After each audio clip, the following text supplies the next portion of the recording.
morning, Saxons. I'm River. And I'm Naomi. Here is today's news. Students in Salem-Keizer Public Schools will continue to receive free meals through 2030. The district is part of the Community Eligibility Provision Program, allowing all students to get no-cost, healthy meals without their families filling out free or reduced lunch forms. This program will run from 2025 to 2026 through 2029 to 2030 school years. In other news, the Salem-Keizer School District announced upcoming budget cuts as staffing costs continue to rise faster than funding. Superintendent Andrea Castaneda said that with personnel cuts making up 95% of the district's budget, the district will need to make tough decisions between staff reductions or cost of living raises. It's time to take a break for sports. Here's Bradley. Hey Saxon, Bradley over here in sports. Quick little update. Over this weekend, the girls varsity volleyball team faced off against South Eugene varsity squad in the OSAA state playoffs. The team had an amazing run, making it all the way to the semifinals before falling to Jesuit, finishing third overall in the state. Huge congratulations to the team on an incredible season and all their hard work. Now, as fall sports wrap up, it's time to shift gears into winter sports, including basketball, wrestling, and swimming. These sports will run from November through March. The registration is open now through November 17th. If you didn't participate in a fall sport, this is a perfect time to get involved and try something new. Switching over to college sports. Just this last weekend, the Oregon Ducks traveled to Iowa City, Iowa, where they faced off the Iowa Hawkeyes. It was a nail-biter, but the Ducks came out on top, winning 18-16 and improving their record to 8-1. Looking ahead, the Ducks will take on the Minnesota in another Big Ten matchup on November 14th at 6 p.m. in Eugene at the Autzen Stadium. You can catch that game live on Fox. Meanwhile, the Oregon State Beavers are gearing up to face Tulsa on November 15th at 10 a.m.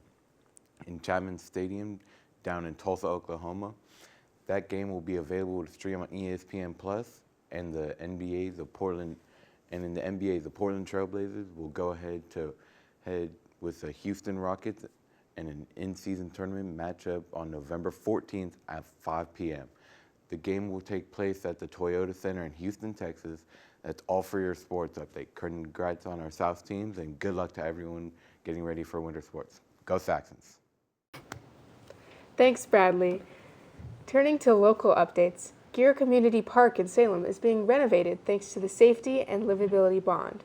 The park will soon feature a new skate park, dog park, picnic shelters, and sporting fields, and is expected to reopen later this November. More park upgrades across Salem are planned for 2026. Meanwhile, 3 teens were arrested in Salem on Friday, November 7th after 2 deputies found them hiding in a car with 2 handguns and an AR-style assault rifle. The teens face multiple charges, including unlawful use of a weapon and resisting arrest. Also, a government shutdown is affecting travelers as Portland International Airport is among dozens of airports reducing flight capacity by 10% starting this Friday, November 7th. The FAA says thousands of flights will be canceled nationwide due to this shutdown.